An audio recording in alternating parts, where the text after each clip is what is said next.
Shalom, selamat pagi Bapak Ibu serta saudara yang dikasih oleh Tuhan. Kiranya berkat, damai sejahtera dan sukacita dari Tuhan Yesus Kristus senantiasa menyertai kita sekalian. Sebelum kita mendengarkan firman Tuhan dan renungan, marilah kita berdoa. Tuhan Allah Bapa yang Maha Baik, kami sungguh bersyukur atas kebaikan dan kemurahan-Mu, karena Engkau Tuhan yang selalu melindungi dan memberikan pertolongan dalam kehidupan kami. Jika saat ini kami akan mendengarkan firman-Mu, kami memohon Tuhan mengurapi kami dengan Roh Kudus-Mu agar kami dapat mengerti dan memahami apa yang Tuhan sampaikan kepada kami, sehingga iman dan karakter kami semakin hari semakin baik dan semakin berkenan di hati Tuhan. Mampukan kami untuk menjadi anak-anak-Mu yang mentaati firman-Mu. Terima kasih Tuhan. Di dalam nama Tuhan Yesus Kristus kami memohon dan berdoa. Amin. Bapak Ibu serta saudara yang terkasih, bacaan firman Tuhan saat ini diambil dari TB2 Yeremia pasal 29 ayat 11. Demikianlah sabda Tuhan. Sebab aku mengetahui rancangan-rancangan yang kupikirkan mengenai kamu. Demikianlah firman Tuhan, yaitu rancangan damai sejahtera dan bukan rancangan malapetaka untuk memberikan kepadamu masa depan yang penuh harapan. Tema renungan saat ini adalah percaya pada rencana Tuhan. Bapak Ibu serta saudara yang terkasih, suatu hari seorang pastor pergi ke rumah sakit untuk menjenguk salah satu jemaatnya yang bernama Ruth. Selama lebih dari 20 tahun, Ruth bersama suaminya telah melayani dengan setia di gereja. Mereka dikenal sebagai pasangan yang tekun, penuh kasih, dan selalu siap membantu siapa saja yang membutuhkan. Karena itu, ketika Ruth didiagnosis menderita kanker paru-paru stadium akhir yang tidak dapat dioperasi, banyak orang merasa sedih dan bertanya-tanya mengapa hal itu bisa terjadi. Yang membuat keadaan ini terasa semakin berat adalah kenyataan bahwa Ruth tidak pernah merokok atau melakukan kebiasaan yang biasanya berhubungan dengan penyakit paru-paru. Ia sudah menjalani berbagai kemoterapi yang menyakitkan, tetapi pada akhirnya perawatan itu harus dihentikan karena tubuhnya tidak lagi mampu menanggungnya. Secara manusia, ia hanya bisa menunggu waktu yang tersisa. Ketika pastor itu datang menjenguknya, hatinya dipenuhi banyak pertanyaan.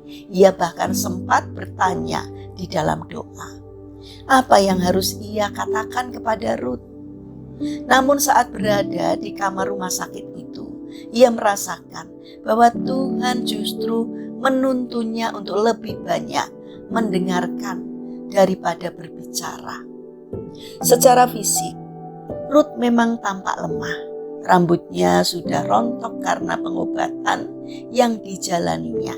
Namun yang mengejutkan, wajahnya memancarkan kedamaian yang luar biasa. Dengan tenang ia mulai bercerita. Ruth berkata bahwa ia justru bersyukur atas apa yang sedang ia alami. Ia mengakui bahwa selama ini ia sering menjadi seperti Marta di dalam Alkitab, terlalu sibuk melayani sehingga jarang meluangkan waktu untuk benar-benar duduk diam di hadapan Tuhan.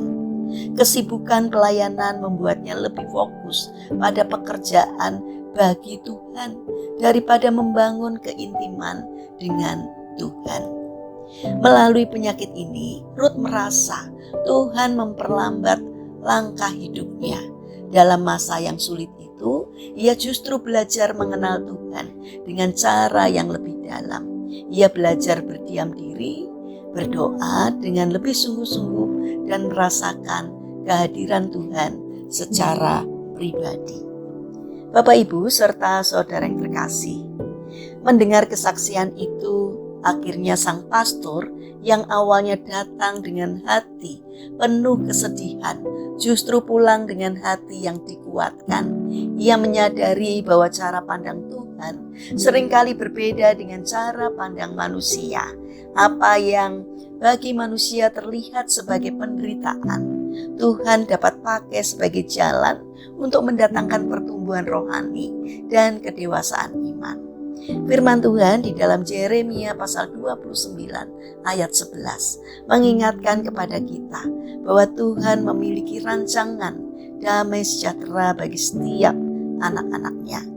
Ia tidak merancang kehancuran bagi kita, bahkan ketika kita menghadapi kesulitan. Tuhan tetap bekerja untuk membawa kebaikan dari setiap keadaan. Musuh mungkin bermaksud menghancurkan kita melalui penderitaan, tetapi Tuhan sanggup mengubahnya menjadi sarana untuk membentuk karakter kita. Di dalam tangan Tuhan, bahkan keadaan yang paling sulit sekalipun dapat dipakai untuk mendekatkan kita kepadanya.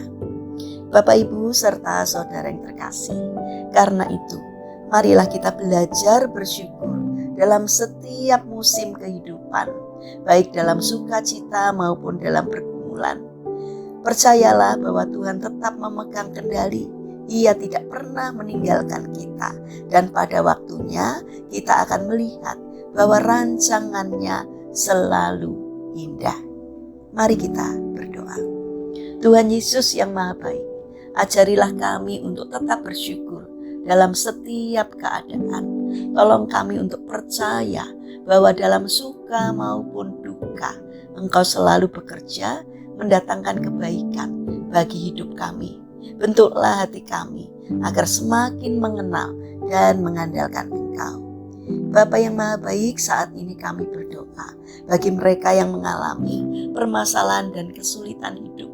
Kiranya mereka tidak menyerah dalam menghadapi kesulitan, melainkan bangkit berjuang. Kiranya Tuhan memberi kemampuan sehingga setiap kesulitan yang dialaminya dapat teratasi. Karena kami percaya bahwa Tuhan berkenan hadir untuk menolong mereka. Bagi mereka yang mengalami sakit, kiranya Tuhan memberkati setiap upaya yang mereka lakukan. Kiranya Tuhan berkenan hadir untuk menjamah dan menyembuhkannya. Terima kasih Bapa. Kami ingin menyerahkan seluruh aktivitas kami sepanjang hari ini ke dalam tangan-Mu. Sertai dan berkati apapun yang boleh kami kerjakan, sehingga dapat mendatangkan berkat dan sukacita, tidak hanya bagi diri kami, namun juga bagi setiap orang yang kami jumpai sepanjang hari ini. Terima kasih Bapa. Kami serahkan seluruh doa dan permohonan kami kepada Allah yang hidup, yang kami kenal di dalam nama Tuhan Yesus Kristus. Amin. Puji Tuhan Bapak Ibu serta saudara yang terkasih. Kiranya firman Tuhan dan renungan hari ini dapat menjadi berkat bagi kita semua. Haleluya.